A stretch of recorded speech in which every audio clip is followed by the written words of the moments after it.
के बुलेटिन में आप सभी का स्वागत है। आज के बुलेटिन के साथ मैं हूं निशा। सभी जानते हैं कि काफी लंबे समय से कोरोना काल चल रहा है, जिसके रहते स्कूल कॉलेज सभी बंद थे।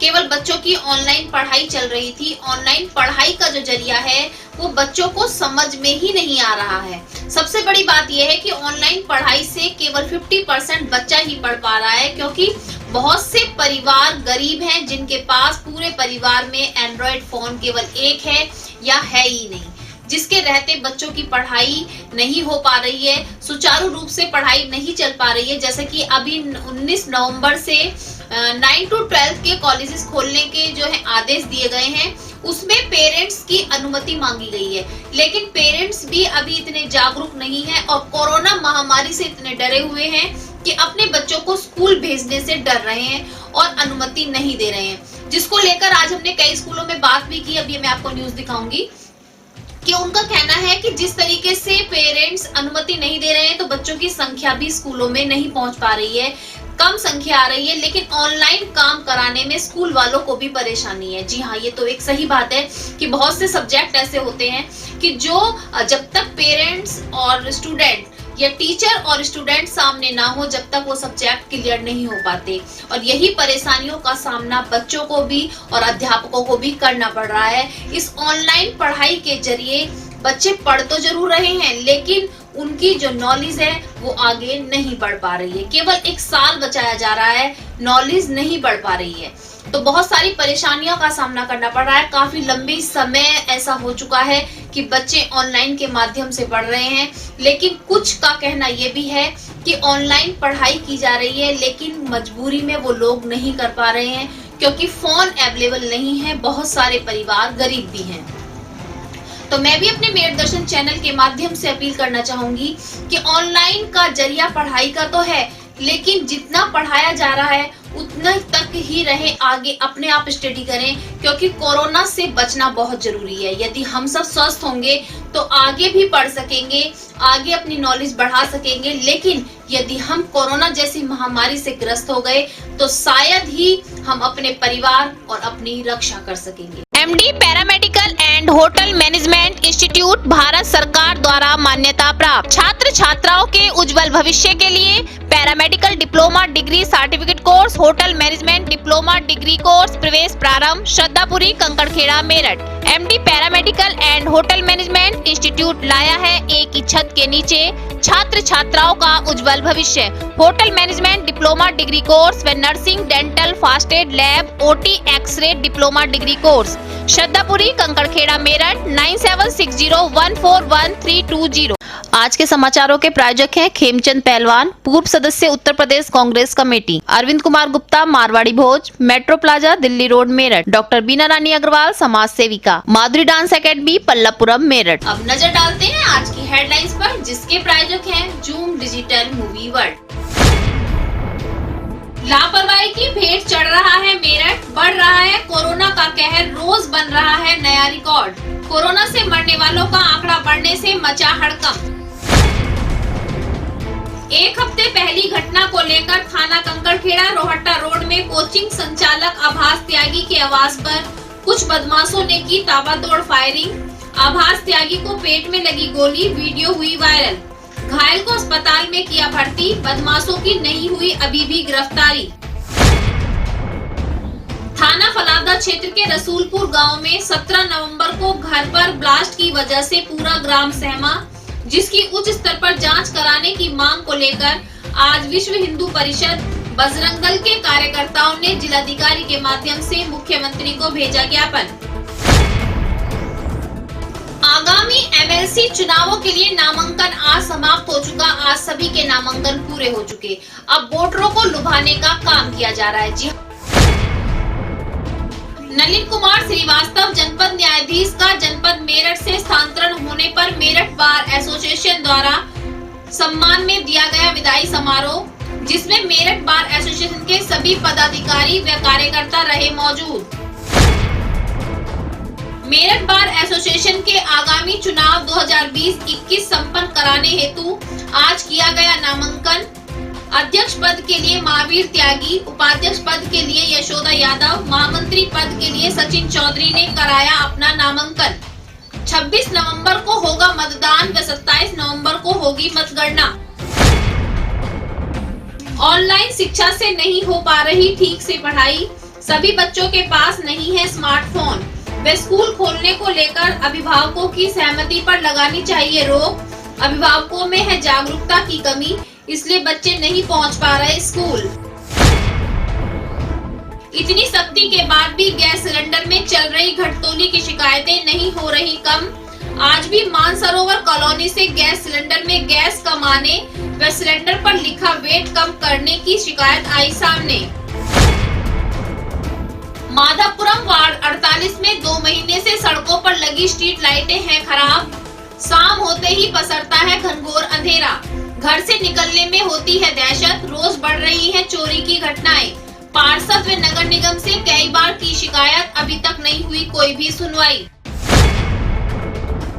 करण क्रिकेट लीग के अंतिम मैच में करण सुपर किंग ने करण कैपिटल को 2 विकेट से हराकर फाइनल में किया प्रवेश। अब खबरें विस्तार से। थाना कंकड़खेड़ा क्षेत्र के रोहट्टा रोड पर एक कोचिंग संचालक को कुछ अज्ञात बदमाशों ने उसके घर के बाहरी ताबड़तोड़ फायरिंग करके पेट में गोली मार दी। जी हाँ, मैं आपको बताती हूँ पूरी घटना क्या है।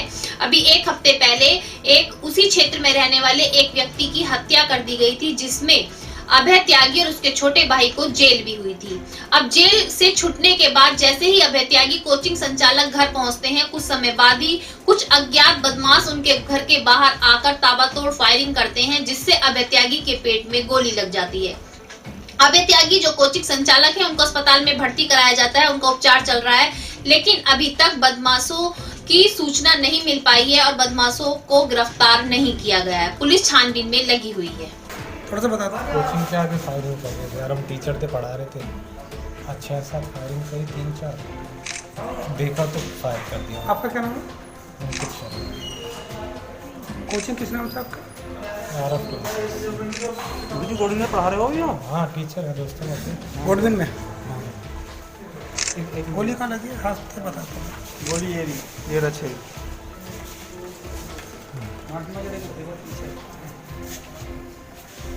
ये जरा जरा तो हमारे घर से निकल के एक को भी जानते हैं। किसी को वो डाला।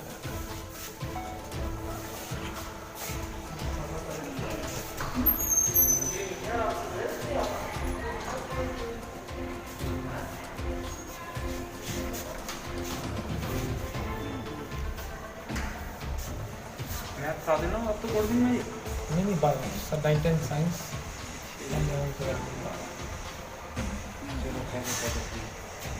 आपके कोचिंग में तो नहीं पढ़ते थे?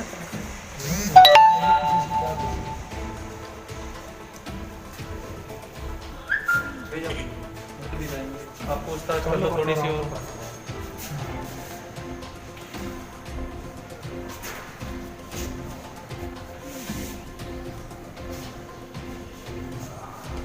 दर्द हो रहा भैया आपने? है पेन कम हो पेन किलर दे दिया। कौन सी गोली लगी है भैया पता चला था? अभी कोई कुछ नहीं पता, किसी भी लोगों का कुछ नहीं पता, कुछ नहीं। एक लगी बस। एक भैया अभी अंदर ही है? अंदर ही। तो ऑपरेशन होगा भैया सर? हाँ हैंड में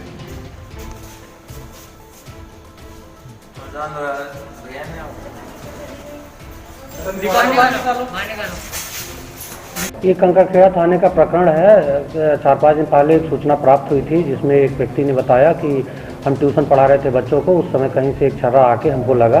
उस व्यक्ति को हॉस्पिटल में एडमिट करके इलाज कराया गया और जब पुलिस तथ्यों की छानबीन कर रही थी तो कुछ वीडियो फुटेज पुलिस ने प्राप्त किए, जिसमें ये दिखा कि कुछ लड़के हैं जो बाहर से एक दरवाजे पर फायरिंग कर रहे हैं।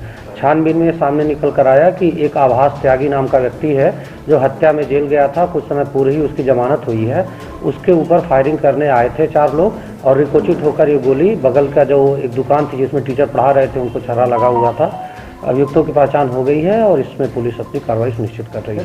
इसमें जिम संचालक की हत्या से कुछ कारगर नहीं, इसमें वो जो जिम संचालक की हत्या थी वो पूरी तरह से वर्कआउट हो गई है, वो गैंग क्लियर है। ये अलग मामला है और जो व्यक्ति फायरिंग कर रहे थे उनकी भी पुलिस ने वीडियो प्राप्त कर ली है, उसमें कार्रवाई सुनिश्चित की जा रही है। थाना फलावदा क्षेत्र के रसूल नगर में 17 नवंबर ब्लास्ट हुआ था, जिसकी न्यूज अभी हमने आपको मेरठ दर्शन चैनल के माध्यम से दिखाई भी थी। उस ब्लास्ट में घर की जो छत गिरी गई थी, लेकिन आसपास के कई मकान भी गिर गए थे। उसमें 2 गाय थी वो भी दबकर मर गई थी, कुछ लोगों की मृत्यु भी हुई थी, लेकिन जिससे पूरा जो गांव है वो सहम गया है। उसी की उच्च स्तर पर जांच को लेकर आज हिंदू परिषद व बजरंग दल के कार्यकर्ता कलेक्ट्रेट पहुंचे। उन्होंने जिलाधिकारी के माध्यम से मुख्यमंत्री को एक ज्ञापन भेजा। उनका कहना है कि इस तरीके से घर में यदि बम ब्लास्ट के सामान रखे जाएंगे तो पूरा गांव किसी दिन उड़ जाएगा। ये तो अभी छोटी सी घटना है, यदि इस तरीके के जो गलत तरीके हैं सामने आते रहे तो बड़े अंजाम को भी नहीं रोक पाएंगे। दोषियों के खिलाफ सख्त कार्रवाई और मुकदमा दर्ज होना चाहिए। बजरंग दल की मांग को मांगते हुए जिलाधिकारी ने तुरंत 2 पुलिसकर्मियों को सस्पेंड करते हुए दोषियों पर मुकदमा लगाया। रात भी ऐसे ही बजरंग दल के कार्यकर्ता मौके स्थल पर पहुंचे और पीड़ित परिवार के साथ उसको न्याय दिलाने के लिए आज विश्व हिंदू परिषद और बजरंग दल के कार्यकर्ता जिलाधिकारी महोदय को ज्ञापन देते हुए अब मांग करते हैं कि जो हिंदू पीड़ित परिवार है उसको आर्थिक सहायता दी जाए, आर्थिक मदद दी जाए, जिसमें 2 गाय की मौके पर ही मौत। मेरठ खंड के स्नातक प्रत्याशी सुनील कुमार त्यागी ने आज एक प्रेस वार्ता का आयोजन किया, जिसमें उन्होंने कहा कि अगर वो इस चुनाव में जीतते हैं तो उनकी क्या क्या रणनीति रहेगी, किस तरीके से किन किन बिंदुओं पर वो कार्य करेंगे। उनका कहना है कि जो भी कार्य वो करेंगे पूरी निष्ठा के साथ करेंगे और समाज के हित में करेंगे। आप श्री शमशेर सिंह दहिया साहब अध्यक्ष हैं। दूसरा हमारा संगठन है police pensioner board. Police pensioner board के 14,000 लोग इस मेरठ खंड की सीट पर रहते हैं, जो सभी चुनाव में लगे हैं। तो एक अपने संगठन के माध्यम से हम जनता के बीच में गए हैं और हमने एक बड़ी संख्या में हमारे लोगों ने वोटें बनवाई। अब हमारी प्राथमिकता का जहाँ तक सवाल है तो हमारा मानना ये है नंबर 1 पे कि ये स्नातक वाली सीट जो है ये समाज के स्नातकों का एक प्रतिनिधित्व की सीट है। इस पे सर क्या प्राथमिकता रहेंगी इसके विषय में थोड़ा सा? हमारी चुनाव में जो प्राथमिकता है वो नंबर 1 ये है कि जो बेरोजगार युवक हैं सरकार उनको रोजगार दे और रोजगार देने तक उनको समुचित रोजगार भत्ता दे। दूसरी प्राथमिकता हमारी होगी जो एडेड स्कूल है उनमें अस्थायी शिक्षकों को स्थायी नियुक्ति दे और स्थायी नियुक्ति देने तक कम से कम रेगुलर शिक्षक के सापेक्ष 75% सैलरी दे। अभी तक उनको मात्र 5,000 रुपये महीने सैलरी दी जाती है, जो उनका बहुत बड़ा शोषण है। तीसरी बात है हमारी हाई कोर्ट की मांग है। हम सदन में उत्तर प्रदेश में हाई कोर्ट की मांग को रखेंगे और दूसरी पार्टियों को मजबूर करेंगे कि वो हाई कोर्ट सरकार को मजबूर करके हाई कोर्ट मेरठ में बने। चौथी हमारी मांग है कि जो किसानों का किसान आयोग बना हुआ है उस आयोग में ऐसे लोग हैं कि जो किसान की समस्या को जानते ही नहीं है, तो किसानों के स्नातक किसानों को उस आयोग में सदस्य रखा जाए जिससे किसानों की समस्या को ठीक से सुलझा सकें। उसके अलावा जो शिक्षा मित्र हैं शिक्षा मित्रों की स्थायी नियुक्ति हो, उनको करीब लंबे समय से संघर्ष कर रहे हैं और ये उनका बहुत बड़े पैमाने पर शोषण हो रहा है। इसके अलावा जो है जो समाज में और भी तमाम मुद्दे हैं, जो सिस्टम, जैसे कि मैं आपको एक उदाहरण के तौर पर बताता हूँ, यूनिवर्सिटी में एक प्राइवेट एजेंसी के माध्यम से एडॉप पे प्रोफेसर्स रखे गए, उनकी जो सैलरी नियुक्त की गई है वो 18,000 रुपये महीने की गई है, जबकि प्राइवेट एजेंसी उनको मात्र 10,000 रुपये देती है, 8,000 अपने पास रखती है। तो हमारा कहना है कि क्यों सिस्टम को दुरुस्त नहीं करती। सब यूनिवर्सिटी के पास में सिस्टम है, वो सीधे सीधे उनको भर्ती करें, उसे हटाएं बीच की एजेंसियों को। इस तरह से जो ये हमारा पेंशनर्स का जो गुजारा भत्ता है, पेंशनर्स के गुजारे भत्ते को वो उनकी कोई आमदनी नहीं है, कोई सैलरी नहीं है, मात्र गुजारा भत्ता है, तो उससे इनकम टैक्स से मुक्त किया जाए। अब मैं आपको दिखाती हूँ कि कल रात थाना फलावदा क्षेत्र के रसूलपुर गांव में एक बड़ा विस्फोट हुआ। जी हाँ, उस विस्फोट ने केवल फलावदा क्षेत्र को ही नहीं, मेरठ के आसपास के कई इलाकों को भी दहला दिया। बताया जा रहा है कि वो विस्फोट इतना भयानक था कि आसपास के कई मकान गिर गए हैं, कई लोग घायल भी हो गए हैं, यहाँ तक कि पड़ोस में रहने वाले एक परिवार के 2 जानवर भी खत्म हो गए हैं। ऐसा ही एक विस्फोट अभी कुछ दिनों पहले सरदने में हुआ था, जिससे आसपास के कई मकानों की छत भी गिर गई थी और काफी नुकसान भी हुआ था। ऐसा ही भयानक विस्फोट जो कल रसूल नगर में हुआ है, उसको देखकर सभी के हाथ पैर फूले हुए हैं। पुलिस प्रशासन भी छानबीन में लगा हुआ है, लेकिन कहना है कि सिलेंडर फटा था।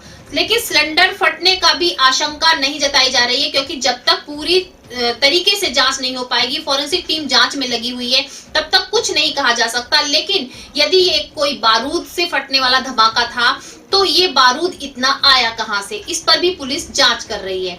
तो आसपास के सभी लोग तो सहमे हुए हैं, आसपास के गांव भी सहमे हुए हैं कि ये इतना बारूद इकट्ठा कैसे किया गया। अगर ये बारूद का धमाका कहीं और या और ज्यादा इकट्ठा होने के बाद होता तो इससे कितना बड़ा नुकसान होता। इसकी उच्च स्तर पर जांच की जा रही है कि आखिर ये बड़ा हादसा हुआ कैसे। बेसिकली ये फलावदा थाने का अभी का प्रकरण है। 1 घंटे पहले सूचना मिली थी, यहाँ ये सूचना प्राप्त हुई कि कोई सिलेंडर फटा है। उसके बाद कुछ लोग दबे हुए हैं। तत्काल थाना पुलिस, सीओ, एसपीआरए मौके पर पहुंचे, लोगों को निकाला गया और हॉस्पिटल पहुंचाया गया। इसमें 7 लोगों के दबने की सूचना प्राप्त हुई थी, जिसमें से इनके प्रयासों से कोई व्यक्ति यहाँ मृत नहीं मिला, सबको इलाज के लिए पहुंचाया गया। और अभी तक की सूचना के अनुसार 5 लोग पूरी तरह से ठीक हैं, 2 की डेथ हुई है। मौके पे फील्ड यूनिट की टीम है और ये फील्ड यूनिट की टीम ने भी देखा, सारी चीज़ें परीक्षण की। ये सिलेंडर फटा, उसकी वजह से कैजुअल्टी हुई है। बाकी इसमें आगे भी हम लोग इंक्वायरी करा रहे हैं। अगर ये पाया गया क्योंकि अन्य चीज़ें हैं तो उसमें जो संबंधित व्यक्ति होगा उसका उत्तरदायित्व निर्धारित किया जाएगा। और सभी लोग जो घायल हैं। आज के बुलेटिन में बस इतना ही। तेज और ताजा खबरें जानने के लिए देखते रहिए मेरठ दर्शन। यदि आप भी हमारे साथ जुड़ना चाहते हैं तो नीचे दिए गए नंबर पर संपर्क करें और सब्सक्राइब करें MD न्यूज मेरठ।